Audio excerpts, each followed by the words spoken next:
So, hopefully you've already, those who are planning it going, who have signed up, that's terrific. Those who said, oh, that would be nice, I'm not sure we can accommodate anyone else because it's limited in terms of the transportation. It's not that far, but it's apparently a very interesting tour to have. So, as you know, I'm with the Public Technology Institute. I work hand in hand in our alliance with NAco, and we couldn't be happier with that relationship.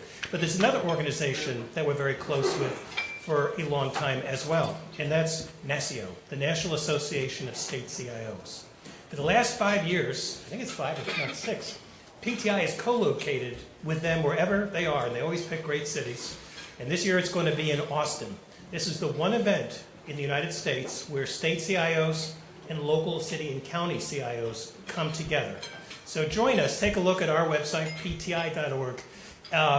Hopefully you'll be able to put that on your calendar, but we'll be in Austin, Texas. It begins on September 30th right through on a Saturday through Sunday night where we have a joint reception of all CIOs. And then those who have the .gov address are free to be part of some of the NACIO events after.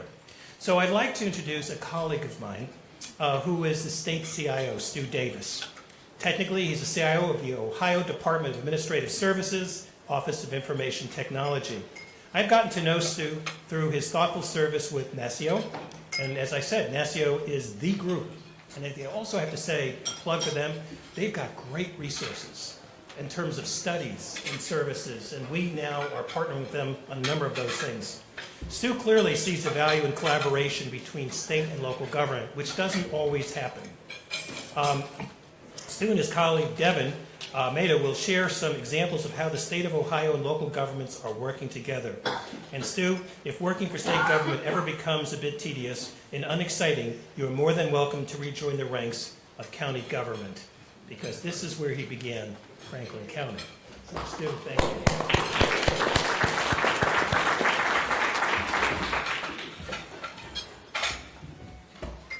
Well, I guess it's a good afternoon. It's great to be here. I think PTI and what we talked about at NACIO is a great collaboration place for us to get together, talk about the issues that are impacting the state, but also to understand the impact on the county governments as well. And as Alan mentioned, I started my career really with county government here in Franklin County back in 1981, so a long time ago, but always been a county guy at heart.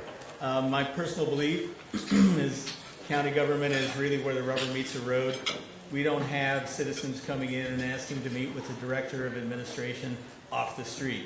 At the county level, people are walking in off the street and they're meeting with the elected officials, and that's really where the rubber ends up meeting the road. So a couple of quick things. Just sort of, I see the smart, intelligent traffic, all those kind of things, all the roadway stuff. We do have quite a bit going on with autonomous vehicles in the state of Ohio, working very much in collaboration with several counties as well as the city of Dublin up on the 33 corridor, which is just north of here. So a lot of interesting activity going on there, a lot of discussion with the Turnpike as well to be able to do some things. I'm looking very much at connected vehicles as we go forward. And also something that just came up, we just got the funding approved, coming through the National Guard is looking at creating a cyber range. So something I'm sure that Brian Kelly would be very interested in, where we're leveraging the skills and the sort of red team, blue team activities, as well as training aspects that are coming through merit, but it would be an Ohio-specific kind of thing. So be ready for that, because I've been a pretty strong advocate at the state level to articulate the difficulties for county government to identify key IT cybersecurity folks. It's very difficult. You got all of the competition of everybody trying to pull your people. We have competition as well, but it's not anywhere more deeply felt, I think, than at the county and municipal level. So just wanted to put those two plugs in. I've been, having come from county government, I kind of cut my teeth, I guess, early on in about '86 on spatial data and GIS type geographic information systems. So always been about data, right? And it kind of cracks me up to see the state CIOs now talking about metadata, which in that community, we did all of those discussions back in 1998 to probably 2002. So we kind of had that done. And a lot of our local government collaboration really came from the GIS side, because that community is very tight-knit, and they communicate, and they share data, and they're very vocal about the things they need, which makes it very, very helpful for a state to sort of craft programs that are going to be beneficial to them. And we learned a long time ago to make sure that local government was at that table as we crafted together programs like the location-based response system, which is really a county centerline and site-specific address tracking piece that I think 83 of the 88 counties have something going on, which gives the state a tremendous value, but from a county perspective, it's a very good thing. And because that is associated with gas tax, because there is a tie back to getting funding from the state, those things are updated annually. So they get a percentage of that gas tax that goes back on the road mileage. So those kind of interactions have always been within that GIS community. And the one last plug I'll put in for the GIS community is that their interest in interacting with local government is across all elected offices. So with the state, we have a point of contact in the Department of Health, and it's a regulatory sort of feel to it. So the GIS guys have a much broader breadth of interaction and relationships at that local government level, which kind of bleeds into kind of what we're talking about today, where we can get to the point where we're really doing true collaboration. So a couple of those things. So we do have a statewide imagery program. We put that in place in probably, I want to say 2006 was the first time. Now it's on a 4-year cycle where we're flying a quarter of the state every year, and that has a buy-up capability for local government because we knew that's what you wanted. So the state's going to pay for a 1-foot pixel resolution imagery, and the county can buy up, or the municipality, or whomever. So we have a lot of those kinds of activities where we provide the ability for the counties to actually lift themselves up on top of what the state would do. So we'll do this, but the county has the ability to sort of springboard and do other things on top of that. And a very good example of that is really our cooperative purchasing agreements that we have. All of our state term schedule contracts are out there and leverageable from county government. So a good example of that one would be the VMware contract that we've had in place since probably 2008. We got educational pricing. Ornet did an excellent job in negotiating that and making sure that the state and local government, as well as higher ed, had the ability to leverage that contract. And since probably, I want to say, 2014, just in the past 2 years, not counting 17, that was $15 million to savings to state and local government. So, I mean, that's an $8 million contract, and we're seeing $15 million. I mean, those are the kind of programs we like to see, right? Because you guys are using it, you get benefit out of it, the state gets benefit out of it, everybody wins in that kind of scenario. So we also have a variety of services that we've begun to sort of make available to county government, one of which is probably voice over IP, and a variety of things that come around that. I think the last number I saw was about 42,000 people are on that hosted voice over IP system that we have today. We do have co-location. We work very closely with Cuyahoga County. They were looking at building a new data center, and they were going to spend, I think it was $8 million to do that. Maybe it was 12. I think it was 12. $12 million to build a new data center, and we talked with them. They actually moved their production environment down to the state's data center in a co-located space. They still run it, they still manage it, but it's in a co-located space. They saved the $12 million, and they redirected that for other things at the county, which is another way of looking at it. That kind of grew into another discussion about, I got a mainframe that's aging, I need that application off there. They're actually running their application on our mainframe today. So a lot of those things sort of start with communication, as you can imagine. So the difficulty we always have in this space is who should we talk to? And you guys have the same difficulty trying to figure out who in the state you can talk to that's going to do that. I think, generally speaking, in the last several years, what I've seen is a much easier navigational path on the state side to get to the right people, simply because of some of the consolidation efforts that we've had going on. I think some of that lends back to the GIS community as well, because they know, oh, they call Stu, he'll connect us up with the right guy, which I don't mind playing a switchboard operator. I mean, it's a very valuable way. But I also think it's opened up conversations for a variety of different approaches to a whole lot of things. As you probably all know, the state backbone is really Ornet. So our Ohio Academic Resource Network, which is set up for research and education, is leveraged by state government and county government. So if you're a county government in Ohio and you can get to an ORNet POP, or you have an ORNet POP in the data center that you might be in today, you can get anywhere in the state. And that soon to come, and we've got that set up so you can go to Amazon. We're getting that set up so you can go to Amazon. We're getting it set up so you can go to Azure and other cloud solutions that we look at on a regular basis as we go forward.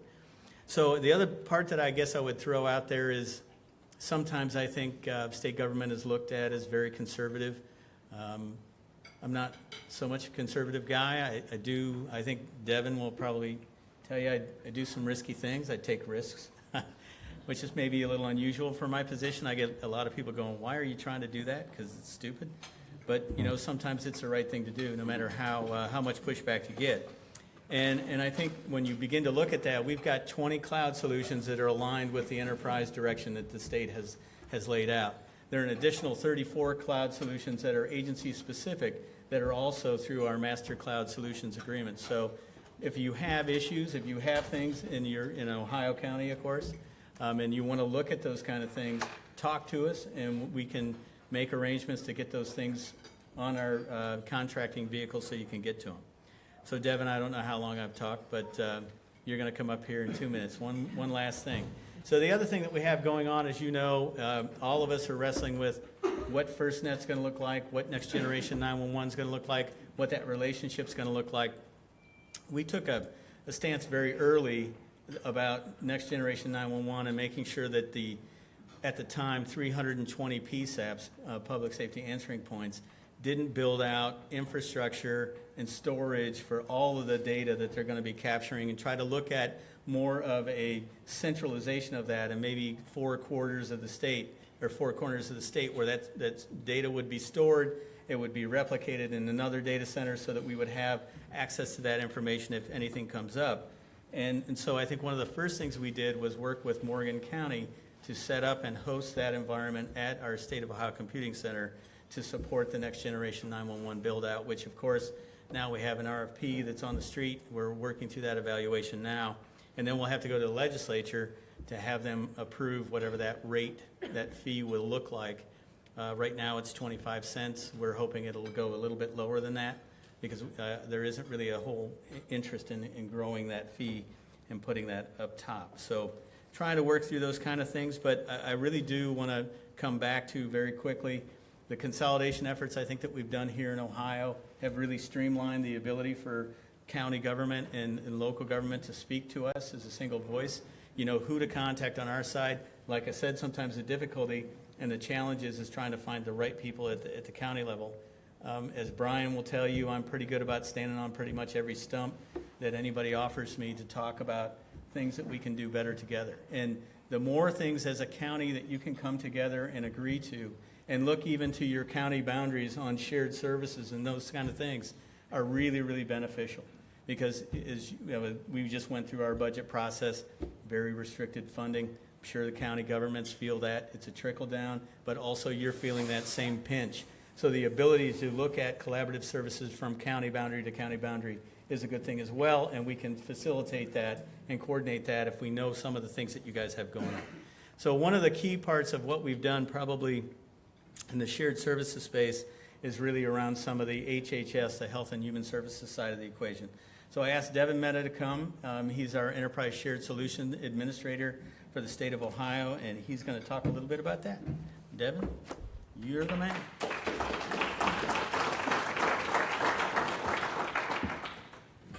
Good afternoon. Thank you, Stu.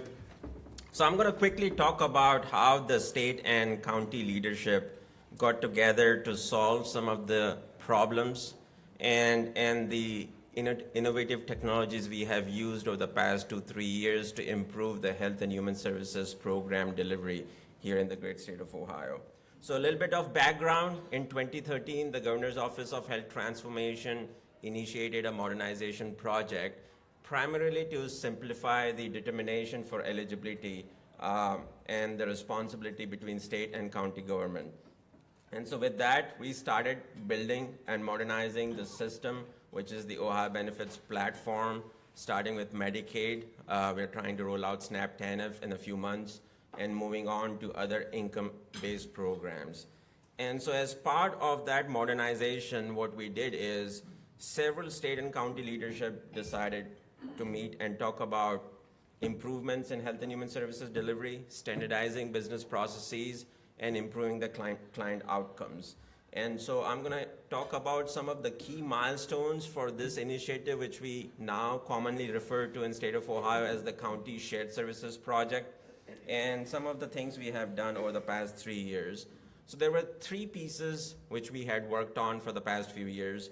One is the inter-county collaboration effort. So this is about the county leadership getting together in 2014 to establish a common set of vision and guiding principles for cases to be worked across the boundary, across counties. So that is counties without boundaries.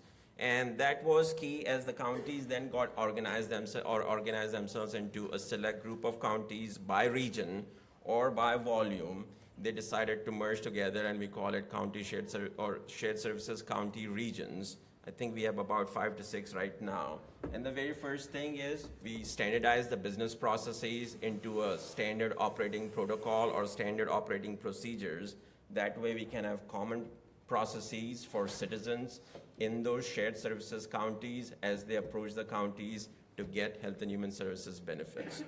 And so with that in mind, if you look at the results, we have about 65% of Medicaid renewals and 53% of intakes for Medicaid processed by these shared services counties.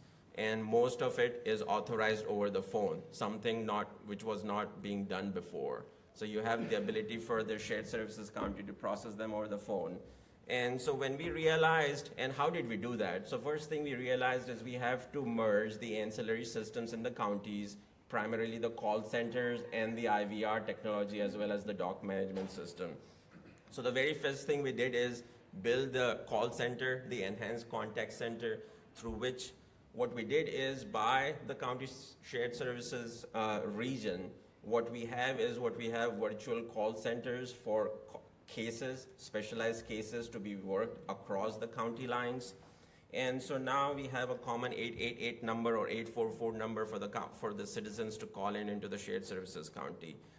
The other thing we are trying to do is the IVR, interactive voice recognition technology, and the very first thing we are trying to do with rolling it out to Wood County and Hamilton County directors is the ability for the citizens to call a number and get information and status information on their health and human services benefits, primarily Medicaid, SNAP, and Ohio Works First. Through that, they'll get case information, benefits information, and all the status information on where their application is. And the other thing we are trying to deliver is the outbound dialing to give notifications on renewals and some of the ad hoc campaigns. Lastly, we are in the process of delivering the document management capability across all 88 counties that will allow data to be shared across the county lines. And we are delivering self-service kiosks so that we can allow the citizens to give to process their application without having to talk to the caseworkers. So through all these things, what we have done is we have standardized business processes, improved the communication channels across the county lines, as well as we have allowed for data sharing. I'll be around here a little bit longer. If you have any questions, feel free to contact me. Thank you.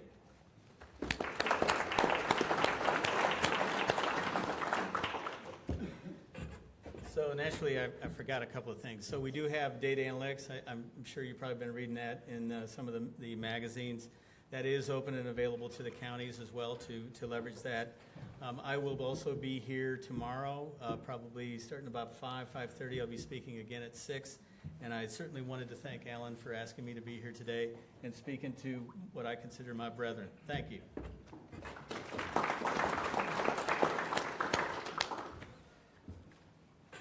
Thank you, Stu. I always believe, in my experience for the last 15 years, that the best state CIO started at a local government. And I really appreciate you taking the time, even though you can walk to work after this, assuming the weather is fine. We're going to go a couple of minutes after, we said, because we started a couple of minutes late. And we thought, there's so much talk about smart counties. And everyone wants to be a smart county, of course. And we want to highlight examples. And for the corporate folks in the room, as you know, we do have, NAco does have a corporate, a smart counties initiative. So stay tuned for more of that. We do want to showcase some of these applications, and we have that right now. So I'd like to introduce, what we're going to do is have a little conversation. We're going to listen in on a conversation between our speakers with Timothy Hopkins, who's a Vice President of Engineering, IoT Platform, Allied Telesis. And then we have Richard Bertolin, who's Technology Manager at Santa Clara VTA. I should note that Richard reminded me that he will be joining us in the West Coast CGCO certification class next week, so we'll be back. So I'm going to come off the stage and let you guys have this conversation about smart counties using this as a great example. Great. Thank you for that introduction, and thanks for inviting me. So again, my name is Richard Bertolin. I'm the Technology Manager at Santa Clara VTA. And a little bit about VTA. So VTA isn't a city or a county. We're our own independent chartered agency. So the 15 cities and towns in Santa Clara County voted to create VTA in 1976. And we're our own agency that covers transportation and transit for Santa Clara County, which is Silicon Valley. Cities like San Jose, Mountain View, Cupertino, with have major technology companies like Allied Telesis, Apple, Intel, Google. So our ridership and our passengers might have kind of a higher expectation for technology and transportation and transit. My next slide is a little bit about some recent things that we've done. So the first thing is we got Super Bowl 50 last year, and I highly recommend all your counties and cities and towns to get a Super Bowl because money and grants and security money will come flowing your way. We did a really good job on that. The Super Bowl before that had a transit Armageddon on the East Coast, and ours performed just fine. There was a lot of things on the smart city side on that too, how we integrated passenger loads, video monitoring, bomb detection across our entire county. So besides Santa Clara VTA, the only other district or entity that covers all of Silicon Valley is the Water District. So if you're in San Jose and need to talk to Cupertino, unless you build your own fiber network or radio network, you could piggyback on someone like VTA. So all of those entities did that, and that was kind of a smart city project. We also serve the new Avaya Stadium, which is a soccer-only facility that we've been really pleased to work with.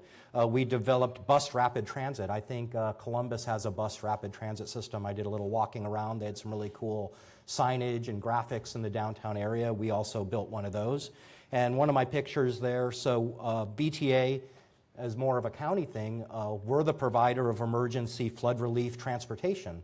So the county calls us if there's any kind of flooding. And, I was up looking at my window last night and this morning, and the rain you guys had here yesterday would be a massive catastrophe for San Jose, that much rain in that short of time.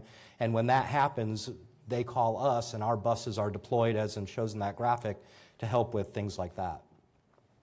So we're not just buses and trains. So VTA does have 500 buses. We have 100 trains. We have about 300 paratransit vehicles, but we're also the congestion management agency for the county. And I know some of the counties themselves are their own congestion management agency or provide that.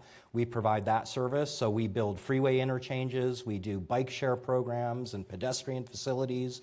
And then one of my pictures there is the paratransit. And I know a lot of counties do paratransit outside of their transportation agency. And those are our most fragile and delicate passengers. So it's really important for us to know where those passengers are, that they're not sitting in a hot car, that they got picked up on time. And that's another thing that we partner with, a technology partner with Allied, to know exactly where that fleet is, who's in that vehicle, if it's on time, and things of that nature. So back in the old days, that might have been a walkie-talkie radio or a cell phone or even a CB radio. Now that's all done through cameras, technology, and CAD-AVL systems. So technology partnerships for smart counties. I saw all of your vendor sponsors. We work with a lot of those. We work with a lot of different technology companies in Silicon Valley. We have an innovation center where companies come to us and have a project or a product that they'd like to demo or beta. And we really wanted to bring Silicon Valley to Silicon Valley. So 5 or 10 years ago, if you were Apple or Google or Allied, you might do your demonstration project in Columbus, for instance. Well, we don't want that. We want all those technology companies to do those projects with us first and then spread them out across the country. So a couple I've highlighted here. We were the first transit agency to have a free Wi-Fi, all high-speed 4G LTE system on every bus and train. We have EventTick, which is a mobile ticketing application. It's very costly for us to collect quarters and nickels and dimes and count that money and have security guards. We really want to push our passengers towards the mobile app. Another thing that helps us with was like on the Super Bowl, if we have people buying the tickets on the mobile app, we know where they got on, we know the passenger loads way in advance. So we kind of ingest data from these systems, and then we can use that to be more efficient. The lower left hand is a PIMS monitor, a passenger information color monitor. We saw some really nice ones in Columbus, and those are good for telling you when your next bus or train is arriving, but they can also be used for all the things that counties do. So be on the lookout, or sheriff's things, traffic notices. And once again, since we're one of the only entities that spans this huge geographic region of 15 cities and towns, if you're Cupertino and you're having a big event, you can put your graphics on my signs and make that available to the entire county instead of just in your little city. The middle bottom is CCTV, or closed circuit television on a train. So all of our buses and trains and paratransit vehicles are connected with live look-in CCTV images. And we found that very important for different things. An example I'll give you is we had a kidnapping, and it was reported that the perpetrator got on a VTA bus with a small child. So in the olden days, you would have to drill down to each individual bus and start looking at cameras to see if you could find that person. Now with a more high-tech system and a big broadband pipe to each vehicle and video analytics, the operator can type in, show me every vehicle that has an adult male traveling with a small child. So instead of drilling down to 500 vehicles, maybe it's only 30 or 20. And we actually did that. We sent the emergency notification to the bus driver, who pulled over and said he had a flat tire or whatever, and county sheriffs were waiting for them, and it actually ended really good. So that's something you could never do before without CCTV and a big pipe to a vehicle. The last corner slide is just how we can now view our entire fleet in real time. So our dispatchers before might have had 2-minute polling or 5-minute polling to know where their vehicles are. And they had to be at a base station, a GIS terminal, an Integraph terminal back in a control center. Now they can have that on their tablet or on their smartphone wherever they are. And it's really helpful for them and really innovative and cool that they know where every vehicle is at all times. And if I had a live connection, you can actually drill down on each of those little dots and see who the driver is, what route they're on, if they're running hot or cold. And I think that would be apropos to some of you. You could do that on police cars, fire trucks, garbage trucks, county vehicles, really fleet vehicles of all types. So how do we do this? I've got a kind of a graphic of a bus and then a picture. So I'd start with the old picture. So in the older days, and I know it's kind of small, a lot of you can't see it, but every one of these different systems, electronic fare payment, CCTV, CAT AVL, GPS, we would go to a vendor, they would drill a hole in the top of our bus, they would put their own antenna and hook it to their own system, and it would be in a little silo. And that picture of the bus, that's real. Those were made up in Minnesota at New Flyer, and that was the last of the old style bus, and it actually had, I think, 6 antennas in a row. So 6 cell phone plans, 6 GPS antennas. It was totally unscalable, unmanageable. You have to pay for all that. So we're really moving away from that to the schematic I have on the right. And the bus becomes, I think someone was talking about mainframe, so it really does become a mainframe or a mobile data center on wheels. So the mobile data center on wheels is almost like your iPhone. So you download the app for fare payment, or you download the app for CCTV. It has one cellular plan, or in this case 2, one for main and one for backup, one GPS antenna, and that feeds, so that becomes the hub, and then the spokes become all the different things that feeds. And that's really where we're going. And once again, there's no reason why you couldn't do that on a sheriff's vehicle or a cement truck or a garbage truck or anything like that. The one thing that we think is really cool about this is it's future-proof and radio agnostic. So a lot of us are talking about the FirstNet and what we're going to do. So that device, if we don't want Sprint and we want AT&T, you just swap out the radio or swap out the SIM card. You don't, rip out all the antennas or the guts of the systems anymore. Some of the other cool things that we're doing to help enable this, on the left-hand side is our smart pole project. So we replaced a lot of electrolyre or light poles in the city or in the county. In addition to being the transportation provider, we own a lot of property along the right-of-way. So that pole kind of looks like a regular light pole, but in the bottom you can see it has a standard 19-inch equipment rack. We can put our radios in there. We can lease that space to cell companies and make some money, and then we can use that connectivity down to our vehicles.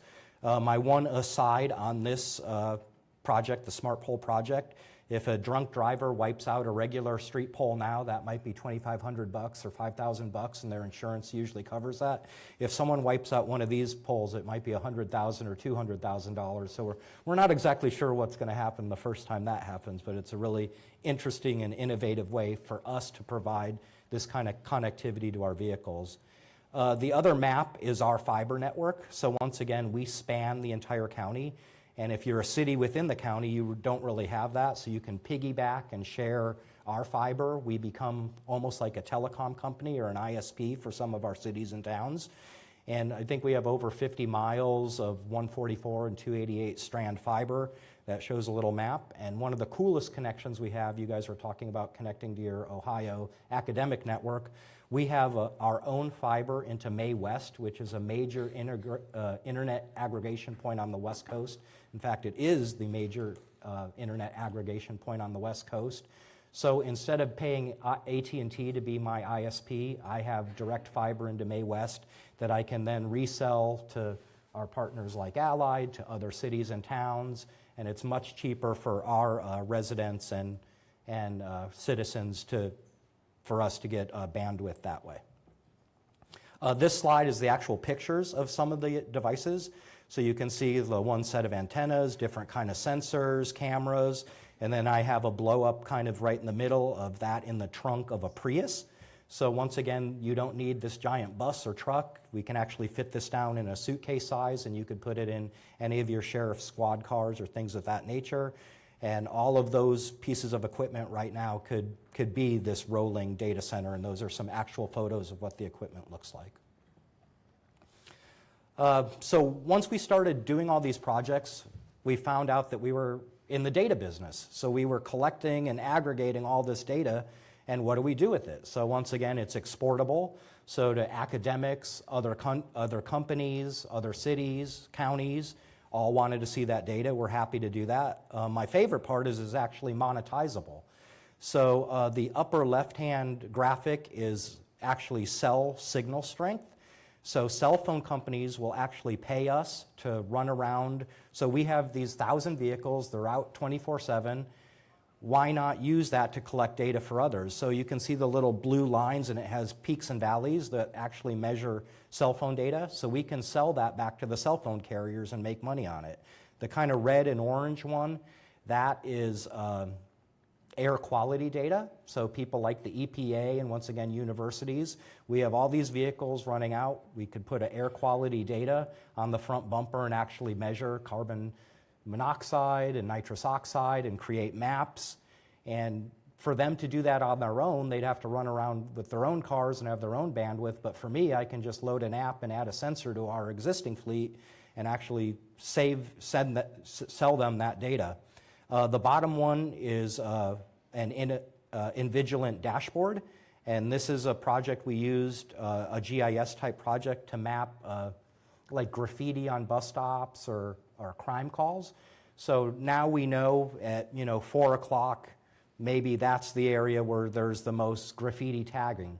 So instead of sending our sheriff officers to one part of town, we can use data and analytics and send them there. And the last one again is that blow up of the whole fleet moving around in real time.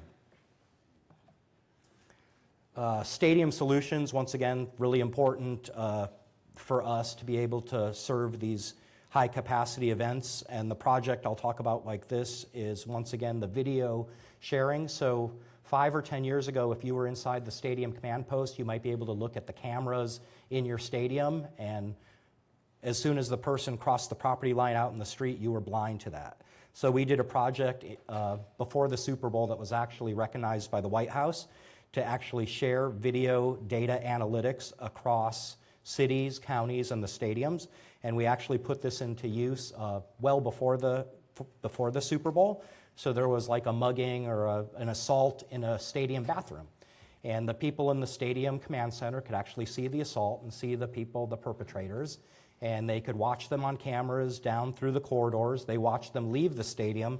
And then they could instantly flip over to the cameras on the platform, which I have there, see the perpetrators get on one of my trains, and then see the train that they were on.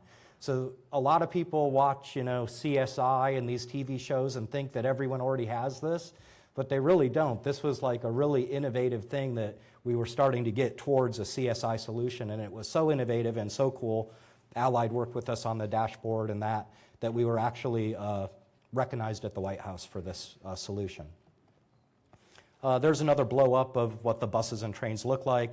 All of our vehicles, so you could sort by bus type, by driver, by route, and if I had a live connection, those would all jiggle around in real time.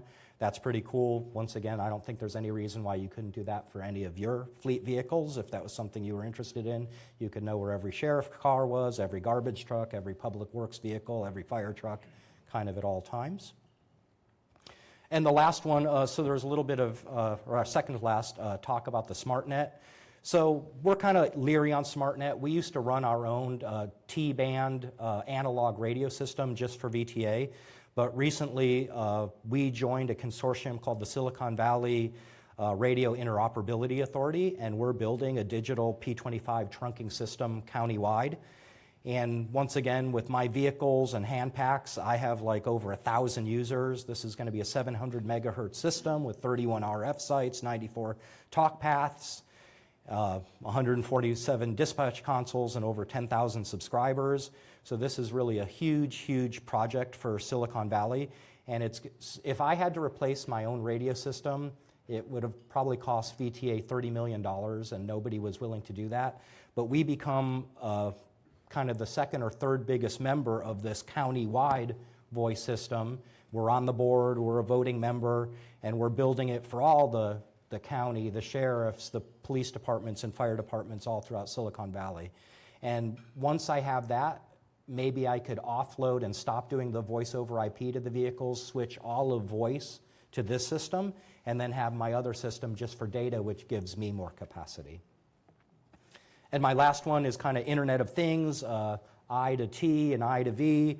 So we have, we're kind of constricted in the Bay Area. We're not going to build any more freeway lanes. Traffic is a huge problem. So what do we do about that? We're trying to do kind of managed tolling systems. So each car has a toll tag. There's special lanes that you could get in. When there's a lot of traffic, the price goes up. When there's no traffic, the price goes down. That can control traffic flow. We can use that data to know how long it would take to dispatch an ambulance or a fire truck. We can also use that data as the beginning of an Internet of Things and vehicle to internet and V to I to I kind of projects. We have a transportation innovation zone, so there's a part of San Jose that's been carved out for these very high-tech projects where we let vendors and car companies and the Waymos and Ubers of the world try out these cool projects. And that is like the baby step towards autonomous vehicles and the smart traffic lights. So once you have all this data for our buses, we can do platooning and make sure buses can get through congested areas. It knows how fast the bus is coming. It knows what intersection it's coming up to, and we're going to get more green lights, green signals. That speeds up our system and also helps with not idling and running diesel buses and pollution. So this is a really cool project. That's kind of all I had, so are there any questions? You guys know, I've got a couple questions. Tim Hopkins from Allied Telesis. And we did work extensively with VTA, Levi Stadium, the county, and various cities. So, of course, I've got a couple things that, I'd like to ask Rich about.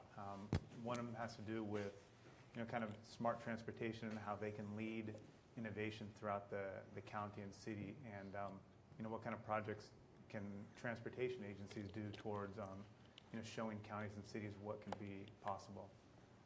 I think that's a great question, and I kind of hit on it a couple times. So the first thing I'd talk about is our Innovation Center. So I actually picked up a flyer on one of the tables here, and I think this group actually wrote an article about our Innovation Center when it opened. So once again, this is an area, it's a physical space where different kind of companies, cities, counties can all come and collaborate. And we want them, again, to try out, beta test, do demos in Santa Clara County as opposed to somewhere else, and then share kind of those results with public-private partnerships. So both people like you, academics, companies, and transportation organizations. I think another one that I kind of highlighted a little bit was those monitors. So once again, when we built those color monitors at each stop, we were just going to use those for, your fare is $1 and the next bus will be here in 10 minutes. But we really found that the real utility was from public safety. So a be on the lookout, an Amber Alert, being able to share and disseminate that data across the entire county with no restrictions, to city limits. So I think that's really kind of what I would talk about for that. I think the other one is the paratransit. So once again, having this paratransit fleet that can go anywhere at any time, I think those vehicles provide a platform for this data center on wheels, and equipping them with these different sensors or selling their traffic data back to Google Maps or things of that nature is a really innovative thing, and it helps us not bear the entire cost of some of these projects. I'm probably biased on this one topic, but I know with working with those paratransit vehicles, one thing that when we're working on that project, your general manager wanted to know more information about was feedback on riders, ridership satisfaction, things like that.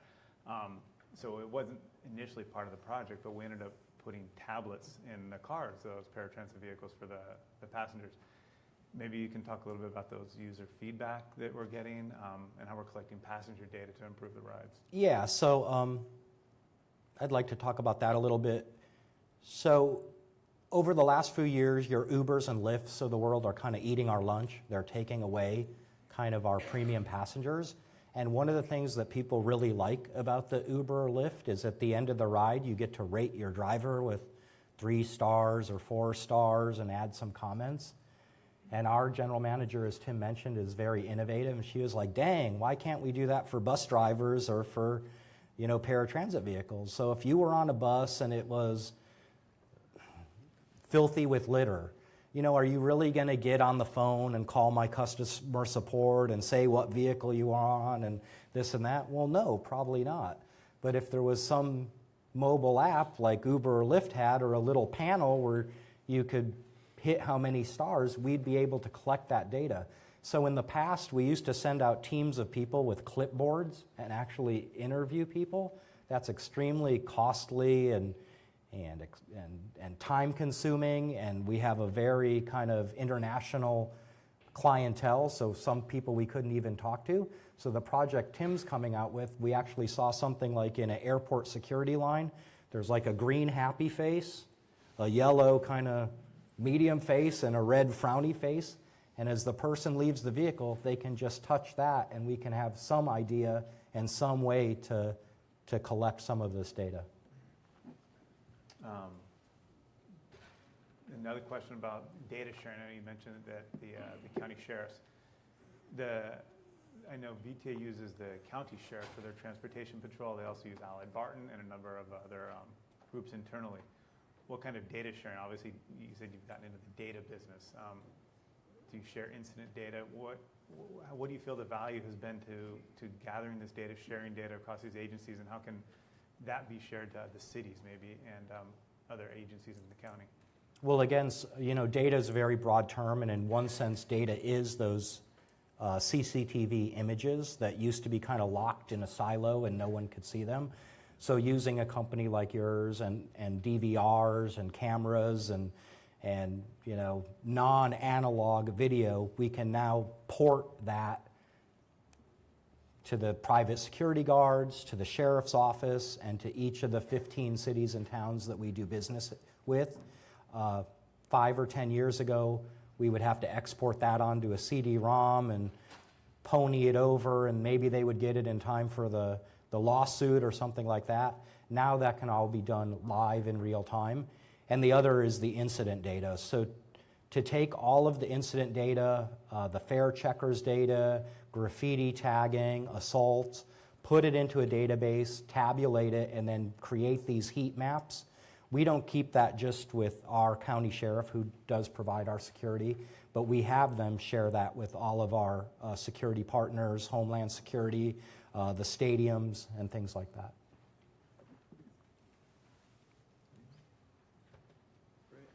Anything else? Thank you. Thanks for your time.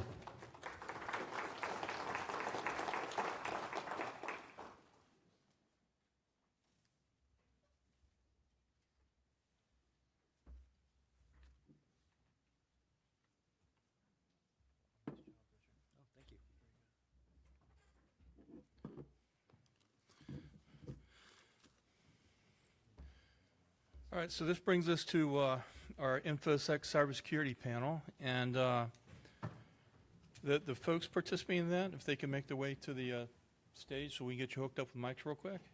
We're kind of running a little bit short on time.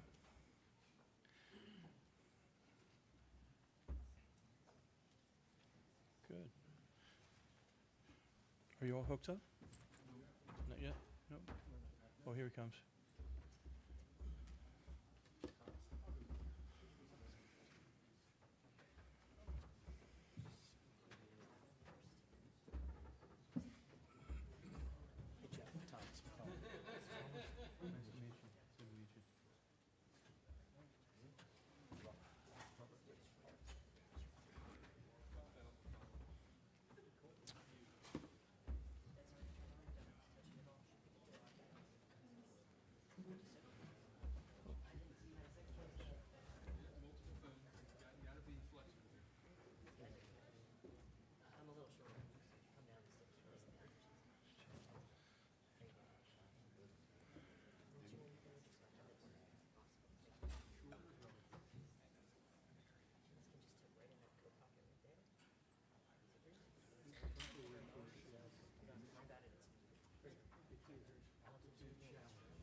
Okay, all right, okay.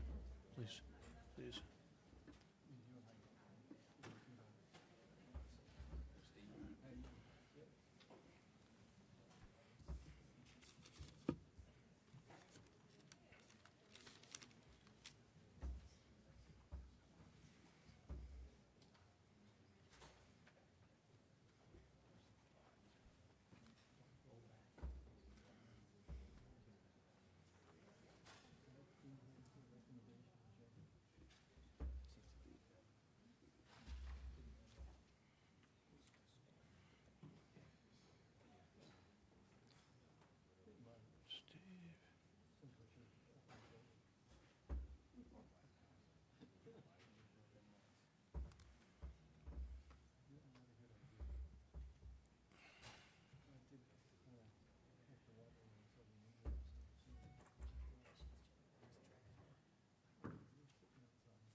Good. How are you doing today? Good.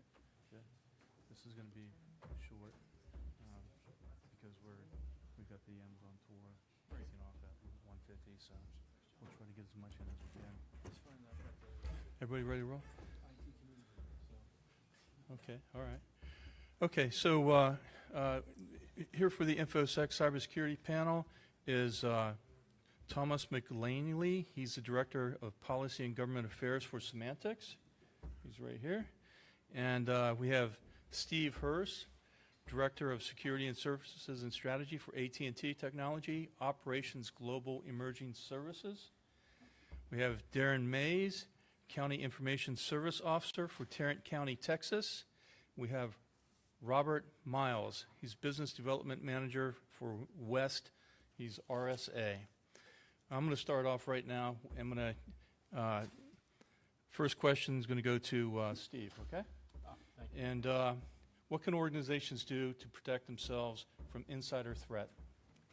Insider threat, that's your largest asset and your biggest vulnerability. So you really can't protect yourself from insider threats per se, but you can minimize the risk of an insider threat event. A couple of things you need to look at. The number one thing really is to educate your inside users. Educate your users on a regular and reoccurring basis. Second to that, given the number of ransomware attacks and the number of destructionware attacks, is really to have everything backed up and to back up everything on a regular and reoccurring basis. And then, of course, patches, and make sure your patches are done regularly or immediately as you move forward. And then ultimately, you want to do correlated analysis to be able to identify anomalous activity and then take action off of that. Great. Well, good afternoon. Thomas McClellan with Symantec. Thanks for having me here. I really appreciate the opportunity to be here. I know we're a little short on time, but I want to take a little bit of a different twist on that question regarding insider threat and talk a little bit about kind of insider almost vulnerabilities and risk. And so at Symantec, we did an internet security threat report we do every year. I have copies in the back. And one of the things that we found that is a threat to you all as CIOs is not knowing what's actually going on in your network. And one of the biggest challenges that we found with the big movement to cloud, obviously, that when we interviewed CIOs from myriad organizations, what we found was they believed they had 30 to 40 cloud apps running in their environment. And in reality, it was about 1,000. So if you want to talk about insider threat, you have to know what's inside your network first. And I'm not talking about malicious activity, but when you look at the potential damage that you can do through the cloud that's outside your security boundaries, it's pretty significant. And a case in point of that would be John Podesta and the elections. What you may not know is that when they were hit, they got hit through Gmail, which is just a cloud app, and that was outside the protections of the DNC's security. And there are a number of things that happened in that scenario, but in the end, if they had known, if they had multi-factor two-factor authentication in place, they would have been able to stop that hack. Great.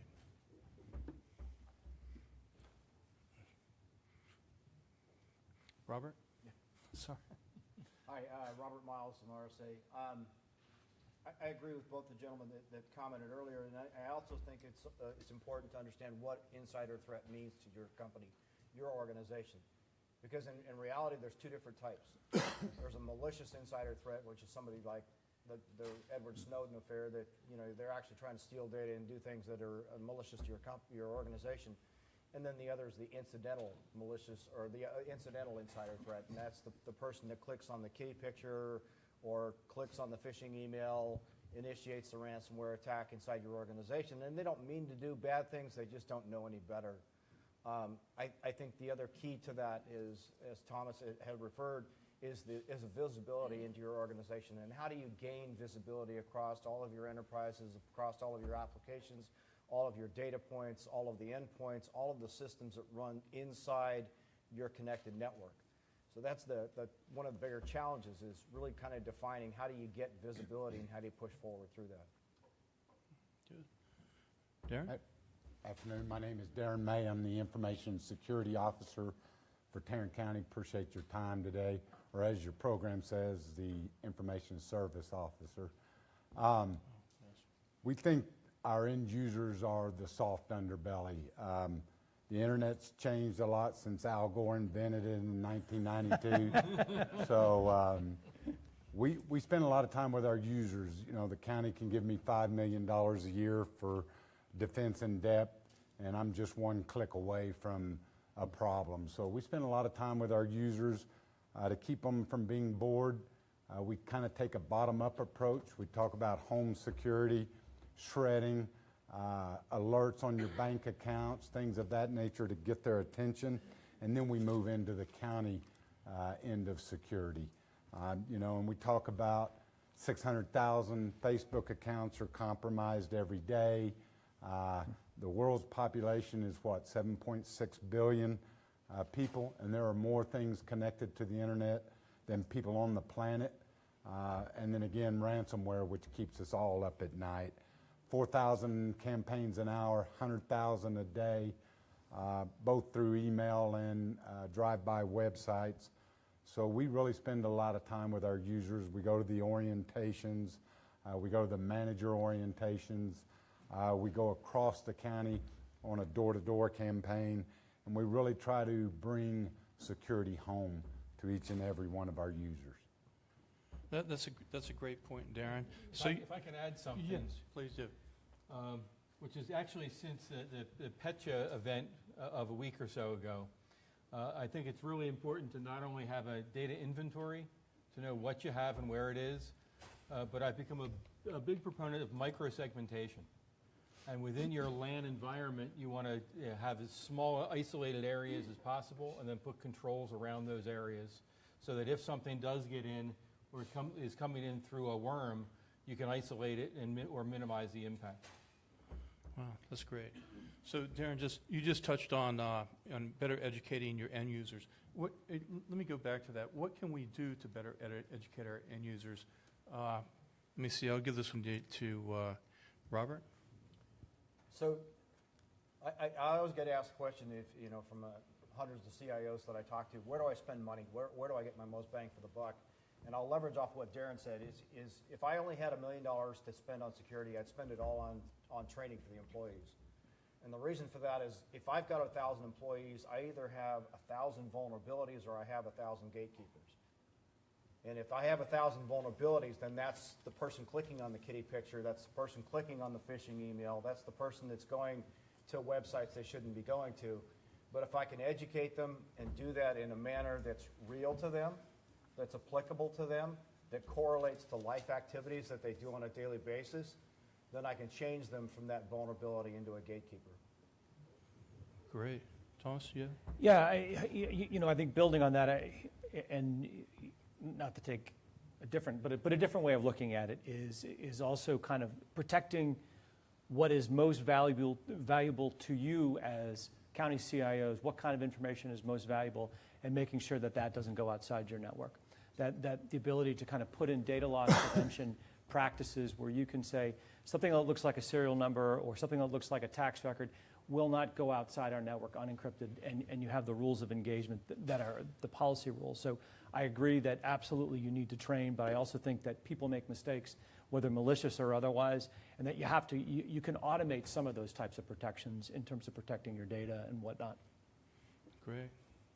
Steve, any thoughts? Well, I mean, to bring it back to education, and I agree that you need to be able to identify that data, and that's kind of the holy grail, is some sort of automated identification, because one 7-digit number looks to a system like any other 7-digit number. So you really don't want to over-encrypt. You want to try to keep things as simple as possible. But what AT&T did under our former CSO, Dr. Ed Amoroso, is we put together a regular, reoccurring user education program based on a character by the name of Murray. And Murray is this little orange guy, kind of a blob. Murray has a girlfriend, and Murray works for a business, and Murray does a lot of stupid stuff. But it's a reoccurring event. Almost every day when you log on to the corporate servers, there's a message from Murray. So by taking this Murray program, adding giveaways to it, adding contests to it, we've really ingrained it over the course of the last couple of years into the culture. And so this way, Murray teaches everybody on a regular and reoccurring basis what to do, because most people's memories for cybersecurity are pretty small. You'd hope for 30 days, I think the reality might be 30 minutes. Okay. Darren, what can organizations do to better manage their privileged accounts, in particular their IT staff? So Could you repeat that question? I didn't catch it. What can organizations better do to manage their privileged accounts, in particular IT staff? we do a couple things, and again, our theme or mine is always keep it simple, stupid. We don't try to get too fancy. Least privilege. We keep our privileged account numbers down. It's literally a numbers game. The less there are, the better. Local administrative accounts. When I came to the county, I took those over. We rewrote the policy, and those come through me. So you've got to have a compelling reason to need a local administrative access, and then it's given to you and taken away as soon as you accomplish the task you're after. So we really watch those carefully, and a lot of visibility. So we audit on a regular basis, inspecting what we expect. Great.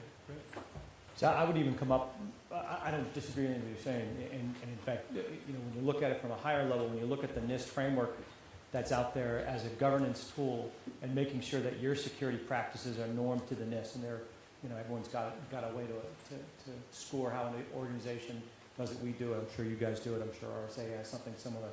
And part of that, who gets access to what levels of authority is all bundled in there. And so, you have to make sure that you're looking not just at the silos, but also the whole enterprise. Great. And quite honestly, you not only need to look at NIST, you need to look at HIPAA, and you need to look at PCI. So quite honestly, anyone logging into any device as an administrator should be using two-factor authentication and should have detailed records kept. And you can add on to that CGIS and IRS 1075 and FERPA and FSMA. And yeah, there's a litany of stuff out there. But Well, about what, 70% of what counties do is justice related. So we encrypt our data in transit and at rest. That helps in protecting our assets, which is the data. And again, a big part of what Tarrant County does is criminal justice or civil justice related. So kind of building on that, one of the interesting trends, it hasn't come to fruition yet, but I think we're going to start seeing more of that, is the notion of insurers and the bond markets beginning to look at counties' risks rolling in cyber and what impact that will have on your bonds, on the money that you can borrow against. So if your credit rating drops, it gets more expensive to borrow money. And so when you begin to look at building out your security posture, your program, whatever you want to call it, you also have to begin to kind of make the business case that it's also a fiduciary responsibility to have the best security posture, because when you start coming up against, getting your bond lowered or getting your rating lower, it becomes really a game changer. It hasn't happened yet, but it's coming. Well, it hasn't happened in the bond market yet, but in the stock market, every time there's a breach, it is reflected as about a 10 to 15% drop in the corporate value. That's pretty incredible. Yahoo saw that too, didn't they? Yeah. I'm going to turn to the audience just for a second. How many people in the audience, if you could raise your hand, have had experience with ransomware? Wow, it's quite a few. Everyone keeps their hands really low. Well, I'm not going to ask how things turn out, but the next question is what steps can we take to protect our organization from being a victim of ransomware? Steve, why don't you take that one? Well, I mean, ransomware is very similar to any other kind of social attack. For the most part, ransomware is coming into the organization through some sort of social engineering attack. It's either an email that you have to click on, it's a text message that you click on in your phone that then, when you sync your phone to the corporate network, it propagates. It's a website that comes in that's not 100% valid. In fact, there was a piece on the Today Show yesterday about ransomware and about the fact that they're starting to focus on the phone, because they can spoof websites on the phone, and because the screen's so small, you can't see the details of the things you would normally look at as signs that this is a spoofed site. So the key really comes down to user education. Okay. So in terms of kind of like the bad guys out there, and I mean the really hairy, scary bad guys, they've changed their motives. So in the past, it was economic gain. It's, obviously it still is, and do some damage. But it's really gone, or nuisance damage, to sabotage and subversion. When you look at the elections, when you look at what's taken place in the Ukraine, all the sniffing that they've been doing against the power sector. I would argue that's still monetarily driven. Maybe, but I think when you look at Shamoon, when you look at it goes to the question about ransomware. So what we've seen with the ransomwares, whether it's Petya or WannaCry or whatever, is that what's different about these attacks is that they're worms, that they're not directed specifically against a particular organization. And you look at the economic gain of these massive tools that did some pretty significant damage, in particular in England and China and Russia. There wasn't a lot of economic gain they got out of it. Pretty limited, actually. And so you have to begin to question why. And when you look at certain countries, whether it's China and Russia, they got hit by the WannaCry in large part because they were using counterfeit versions of Microsoft. So are you implying that Microsoft kicked it off? No. My own personal opinion is that it was let into the wild, probably by accident and probably too soon to be fully weaponized in the way that they want to weaponize it. And so when you look at a company like ours, we have about 300,000. I'm going to get the numbers. I think there's about 300,000 clients. And we had a handful get hit with WannaCry. And that's just because it was patch management. So the ransomware question is easy. Patch management, and Stu and I met a couple of weeks ago, and it was back stuff up. We didn't say stuff, but that's really the solution. Another vector for the ransomware attacks is they'll encode malware in Word documents or Excel spreadsheets. And it comes in as a macro that you have to enable. You can't, here's this Word document that your CEO wants you to review and comment by the end of the day, but you have to turn on macros to make it happen. So if you've got macros shut off in your environment, person enables the macro initiates the attack process. The other thing is to look at, if you're doing a good ransomware defense, is to have an inline proxy and do an SSL decrypt, because they've found that 80 to 90% of all the malware today is traveling encrypted. So it's coming into your company encrypted through 443 through the encryption port, and it's exiting your company through 443 through the encryption port. So if you're not monitoring that or managing that from an enterprise perspective, you've got a pretty big vulnerability. Yeah. The other thing I'll say is that as good as patch management as can be in your organization, I think the 2015 ISTR report said that there were 54 zero-day attacks in the year. So that's better than one a week. So that meant even if you had the most empirical patch management system in the world, you still were vulnerable 54 times. And that's because that zero-day threat was out there. So it can't be just one thing that you're going to do. It has to be a complete defense in-depth program that you build out to address security across the enterprise. Yeah, and I think it's still back to the basics, good solid backups, good stringent patch management, user training. And we're even starting to look at more of the behavioral analytics where we can start to look and see that, hey, why are files starting to change all of a sudden throughout my NAS or wherever. So analytics are playing a big role and will, I think, going forward. Yeah, I agree with you, and I especially am in favor of the KISS methodology. I see the Gene Simmons? Different KISS. Well, you could, similar. I really, though, feel that the backups is part of a normal business continuity disaster recovery process and is supplemental to the ransomware environment. It gives you a way to recover quickly. And without paying. And without paying. And whatever you do, don't pay. No. So the other thing that you've seen is that the demand for the ransom that is coming out for the companies that do get a ransom response is the valuation of that has gone up, and it's linked to Bitcoin. Right. So as the value of Bitcoin has gone from $100 to $300 to $600 to now it's over $2,000 for a single Bitcoin, so has the ransom demand gone up. Careful, the Bitcoin value is going down right now. Well, So in support of Steve's comment about paying, Americans get disproportionately hit by ransomware because we disproportionately pay. And that notion of backing things up is essential. But we will continue to be targets. Organizations in America will continue to be targets because we continue to pay. Okay, all right. Robert, identity management is critical. What can organizations do to better their authentication methodologies? I thought I'd do that with you since you're RSA. So I think the first thing is use it. multi-factor authentication has been available for over 10 years. And the number of multi-factor authentication implementations is very, very low. There was a study that came out from the Privacy Rights Clearinghouse in 2013, and they said between 2005 and 2013, there were some 945 million records breached. They said if they'd done one simple thing, well, actually Verizon came out that same year and said if they'd done one simple thing, 80% of those breaches would have been stopped. And that one simple thing is multi-factor authentication. Now, it's not perfect. No technology is a panacea as you go through the process. But if I could stop 80% of attacks by simply implementing a tool set, why wouldn't I do it? There's a lot of objections that come up against that. It creates a barrier with the end user. It's invasive. It slows me down. You know, you can throw all the excuses at it you want.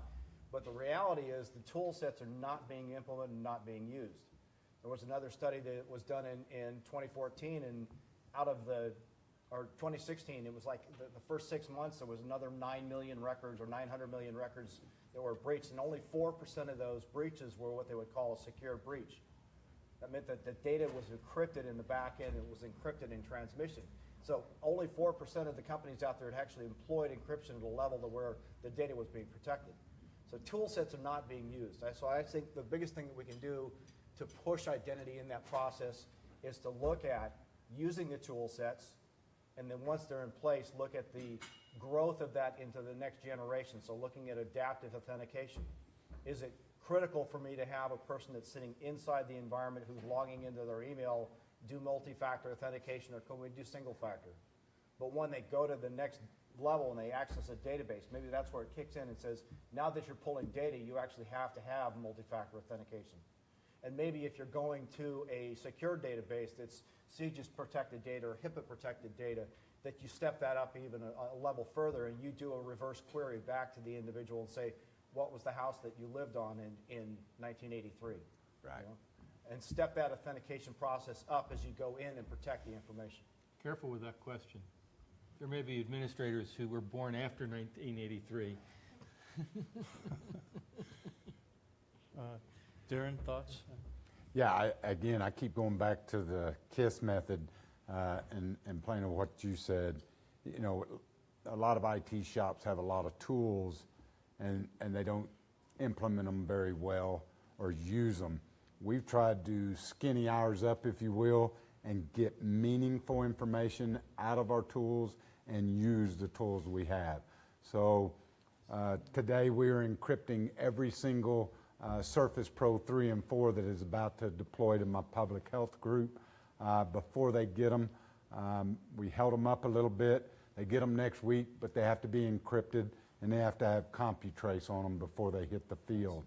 And then again, two-factor authentication, a must in the criminal area, in the HIPAA area, and not only that, in your IT shop for your administrators.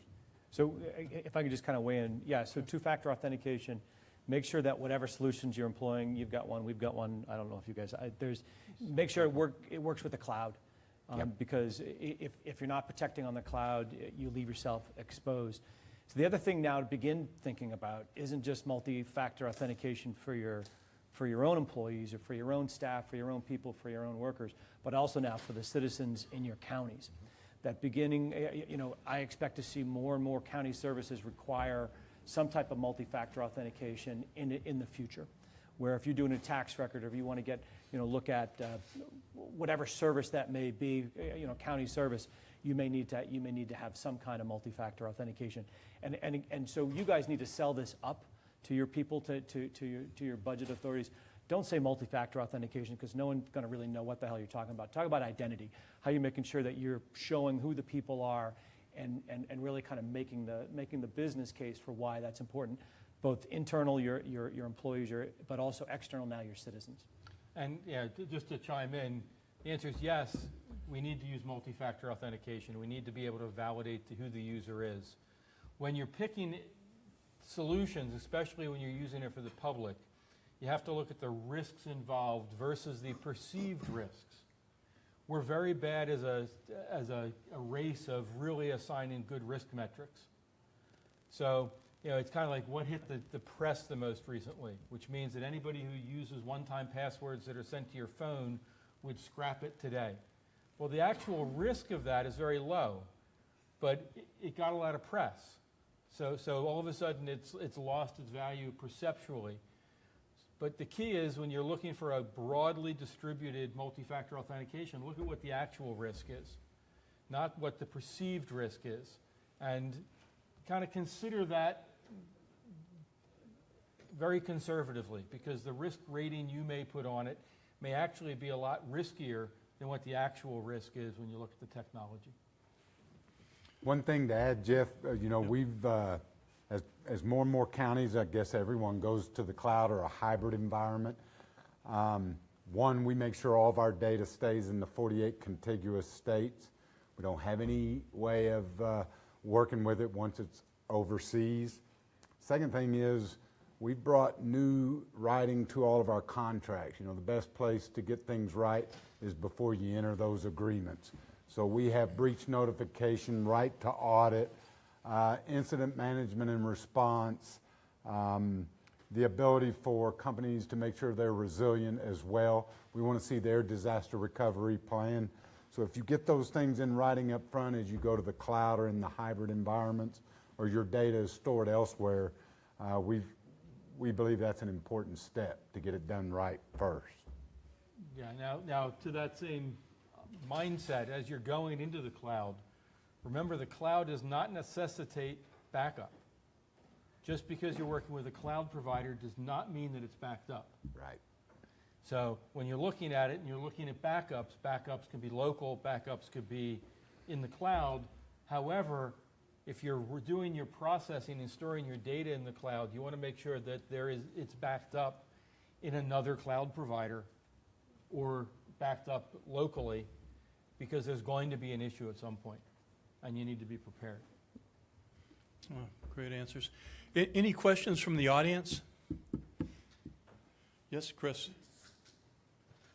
So this question is just for the panel. We see that since last year's hack into our elections, it would appear that certain rogue nations are really stepping up their game in using cyber as a sabotage political tool, and the natural reaction might be counterintelligence, cyber attacks, right? So I'm just asking the panel, what is your view or thoughts or perception as to how the whole threat landscape might evolve in the coming year when these countries continue to step up the Russias of the world, and then Western civilized nations decide that there has to be counterintelligence? The challenge, and if you guys don't mind, I'll chime in first. Go ahead. But the challenge is if you're going to look at it, you don't know where it's coming from. Any attacker who is worth half their weight is going to attack via secondary and tertiary resources. So if you're going to have some sort of a counterattack philosophy, your counterattack is going to go against an organization that's not the perpetrator. So a couple of things that I can see happening. One is I can see some smart high schoolers writing bots that are going to backtrack these cyber events and take them back to the originator, who are going to sit on a device until the bot controller comes back to get their stuff and then perpetrate back to the originator. So that's one.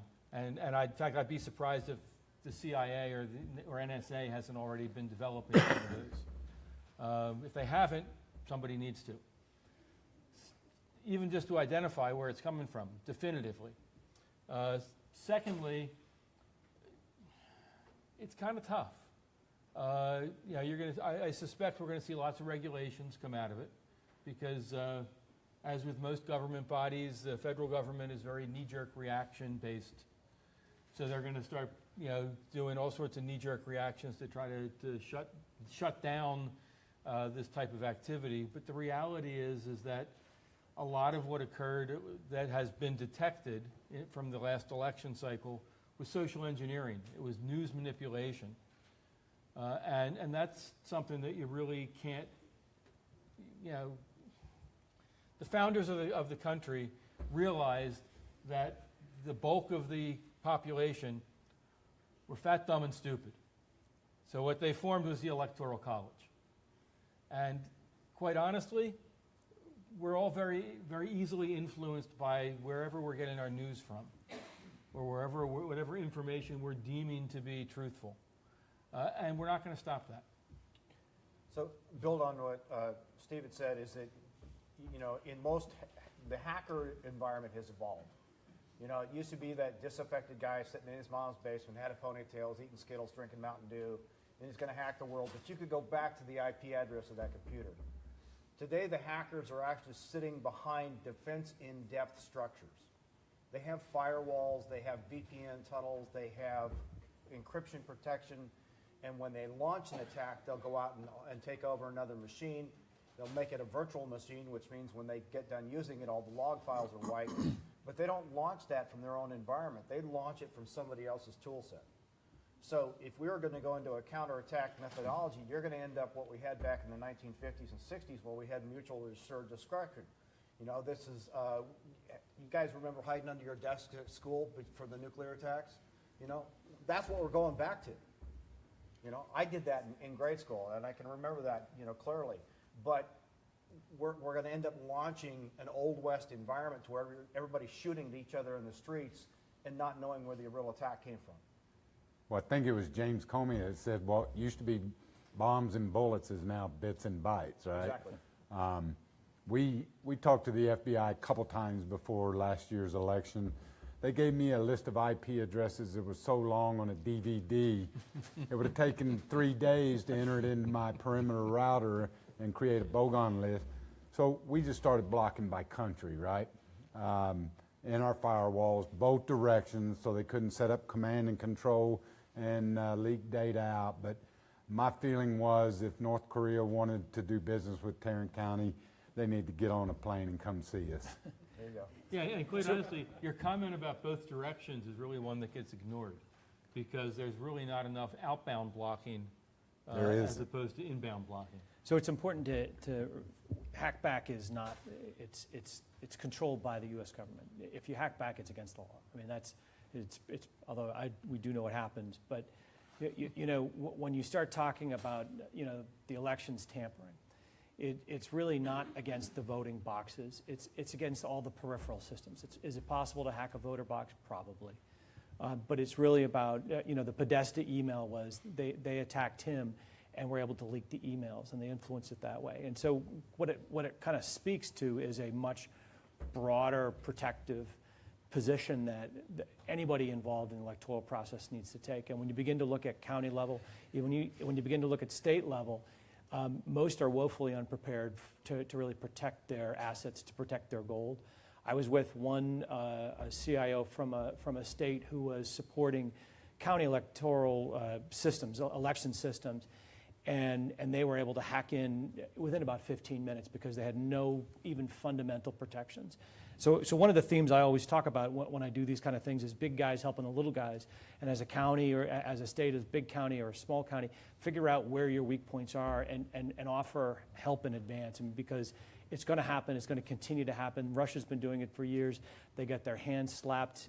Well, not really, but they're going to continue to do it. And so it's going to need to be continually addressed. And quite honestly, something that our current federal government might not realize is that elections are local. They're not national elections. They're a series of local elections. So the requirements for voter safety really comes down to the people in this room. Yep. Okay. So given that we're short on time and some of the people here have to board buses to go on the Amazon tour, I'm going to conclude this. And I'd like to thank our panelists for this whole cybersecurity topic. Cool. Thank you. Thanks. Thanks. Sorry to cut things short.